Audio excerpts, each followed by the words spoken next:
शहरातील मागील एका वर्षात 79 खून, 153 खुनाचे प्रयत्न आणि 1453 गंभीर दुखापतींचे प्रकार समोर आले आहेत. 2024च्या तुलनेत गंभीर गुन्ह्यामध्ये 14 ते 15% घट झाल्याचे आकडेवारीवरून स्पष्ट झाले आहे. पुणे पोलीस आयुक्तालयात आयोजित वार्षिक गुन्हे आढावा 2025 या पत्रकार परिषदेत ही माहिती देण्यात आली. यावेळी पोलीस आयुक्त अमितेश कुमार, सह आयुक्त रंजन कुमार शर्मा, अप्पर पोलीस आयुक्त मनोज पाटील, पंकज देशमुख उपस्थित होते.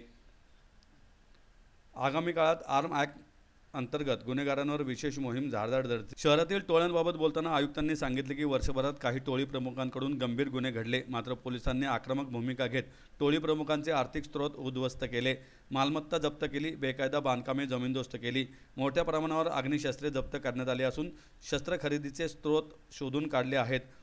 उमरटी कारवाईचे दीर्घकालीन परिणाम दिसेल असा विश्वास आयुक्तांनी व्यक्त केला.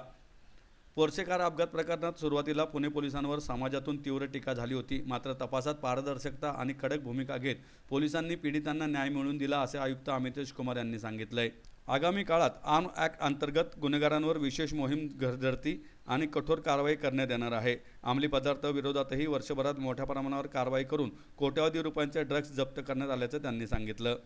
जे ॲन्युअल काही स्टॅटिस्टिक्स आहे 2025 चे जे स्टॅटिस्टिक्स आहे ते 25 डिसेंबर पर्यंतचे आहे. 4-5 दिवसाचे फिगर राहिलेली आहे, बाकी इतर फिगर आहे. जर मर्डर आम्ही नेहमी म्हणतो की हे सर्वात गंभीर जे प्रकरण असते ते मर्डर असते आणि मर्डरचे बद्दल आम्ही लास्ट इयर ज्यावेळी आम्ही प्रेस कॉन्फरन्स घेत होतो त्यावेळी आम्ही सांगितले होते की या 2024 ला 2023 चे तुलनेत काही 10% जरी घट झाले असतील, पुढचे काळात आणखी मोठ्या प्रमाणात मर्डरचे प्रकरणामध्ये घट आणण्याचे प्रयत्न करू. आपण बघत असतील मागच्या वर्षीच्या तुलनेत 15% घट झालेली आहे, परंतु जर हे आपण 4 वर्षाचे ऍव्हरेज मर्डर्स प्रत्येक महिन्याचे बघितले तर 8.3 मर्डर्स अंदाजन प्रत्येक महिन्यात होत होता. आता यावर्षी 6.5 मर्डर्स वर आहे.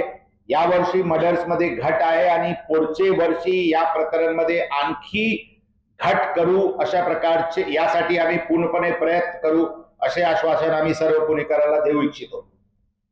अटेम्प्ट टू मर्डर्स मध्ये पण कंटिन्युअसली डिक्लाइनिंग ट्रेंड दिसते. 2024 मध्ये कमी झाला होता, आता 2025 मध्ये 2024 पेक्षा पण कमी झालेली आहे आणि याची टक्केवारी अराउंड 15% घट आहे आणि प्रत्येक पर मंथचे मर्डर रेशिओ मागचे 4 वर्ष आणि या वर्षाचे तुलने केले तर अप्रॉक्सिमेटली 40% मर्डर्स मध्ये घट आहे. हर्ट मध्ये थोडीशी 2024 चे तुलनेत थोडी घट आहे आणि यामध्ये या प्रकरणामध्ये जे डिक्लाइनिंग ट्रेंड सुरू झालेली आहे जे 2021 पासून सतत वाढत होता, आता हे डिक्लाइनिंग ट्रेंड पुढच्या काळात आणखी मोठ्या प्रमाणाने कमी करण्याचे प्रयत्न पोलीस दलांकडून होणार आहे. आता पर्सेंटेज इन्क्रीज आणि डिक्लाइन बद्दल जर आपण बघितले तर आपण बघते 2021 मध्ये 13% मागच्या वर्षीच्या तुलनेने वाढला होता, नंतर 28% वाढला, आता 11% कमी आणि यावर्षी 11% वाढला, आता यावर्षी 4% घट झालेली आहे.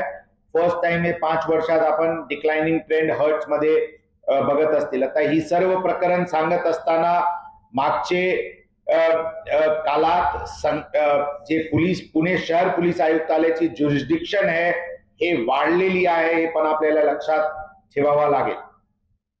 डिकॉयटीज आणि रॉबरीज मध्ये ऑलमोस्ट सिमिलर ट्रेंड आहे, अंदाजन 240 चे सुमारास हे आहे, परंतु रॉबरीज यामध्ये विशेष करून ज्यामध्ये चेन स्नॅचिंगचे समावेश आहे यावर मोठ्या प्रमाणात कारवाई करण्यात येत आहे.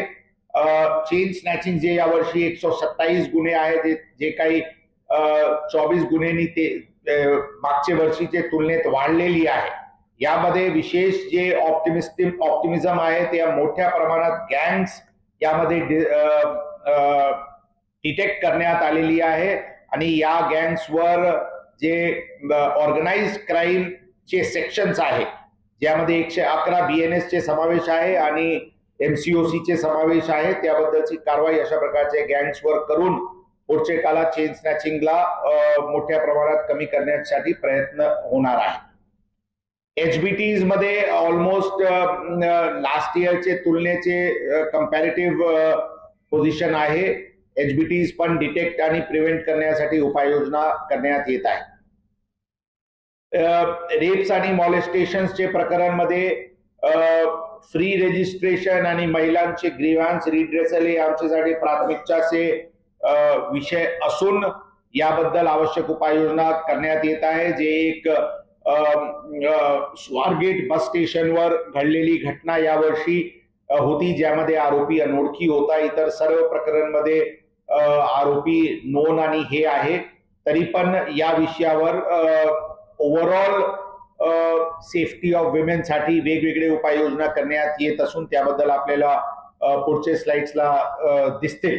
परंतु या ट्रेंड म्हणजे विमेन सेफ्टी हे आमच्यासाठी प्राधान्याचे विषय आहे आणि यामध्ये फिगर्स पण मागच्या वर्षीच्या तुलनेत कमी झाल्याचे दिसते. व्हेकल थेफ्ट मध्ये मोठ्या प्रमाणात यावर्षी घट आलेली आहे. अंदाजन 18% नी मागच्या वर्षीच्या तुलनेत घट आहे. गँगस्टर्स विरुद्ध मोठ्या प्रमाणात कारवाई करण्यात आलेली आहे. 2 गंभीर घटना यावर्षी गँगस्टर्स कडून घडलेली होती आणि त्या अनुषंगाने युद्ध पातळीवर अशा प्रकारचे गँगस्टर्स आणि त्यांचे पूर्ण इकोसिस्टम जे त्यांचे बाजूला आहे त्याचे विरुद्ध मोठ्या प्रमाणात कारवाई करण्यात आलेली आहे. जे कोणी प्रत्यक्ष किंवा अप्रत्यक्षरित्याने अशा प्रकारचे गँगस्टर्स त्या सहकार्य करतील त्यांचे विरुद्ध क्रिमिनल ऍक्शन्स इनिशिएट करण्यात आलेली आहे. काही विशेष जर समराईज करायचे असतील तर 2025 हे 2024 आणि मागच्या वर्षाच्या तुलनेत प्रत्येक गोष्टीवर स्टॅटिस्टिकली आम्ही बेटर आहोत आणि स्टॅटिस्टिकलीचे व्यतिरिक्त ओव्हरऑल जे इम्पॅक्टफुल पोलिसिंग ऍक्शन आहे ते प्रत्यक्षपणे दिसते. एक विशेष करून सांगू इच्छितो की पॉर्श केस जे 2024 चे एक अत्यंत इनफेमस केस झाला होता, ज्यामध्ये पुणे शहर पोलीस दल आणि ओव्हरऑल सिस्टम बद्दल बरेचशी आक्षेपार्ह टिप्पणी करण्यात आली होती. पोलिसांनी जे प्रथम दिवशी 19 मेला जी काही फाउंडेशन या केसची ले केली होती तपासाच्या दृष्टिकोनातून आणि एव्हिडन्स गॅदरिंगच्या दृष्टिकोनातून, आज याचे परिणाम आहे की 19 महिन्यानंतर पण त्याचे आरोपी, ज्यामध्ये जुवेनाईलचे वडिलांचे समावेश आहे, ते बेलवर सुटू शकलेले नाही. 174 एकंदरीत हिअरिंग मागचे 1.5 वर्षात या विषयावर कोर्टामध्ये डिस्ट्रिक्ट कोर्ट आणि हायकोर्ट मध्ये सुनावणी आणि त्याचे प्रयत्न बेल घेण्यासाठी झाले असतील तरी पण आजपर्यंत त्यांना बेल मिळू शकलेले नाही. आणि हे पुणे शहर पोलिसांचे भक्कम तपास आणि पुरावा जे गोळा करण्यात आली होती त्याचे एक ज्वलंत उदाहरण आहे.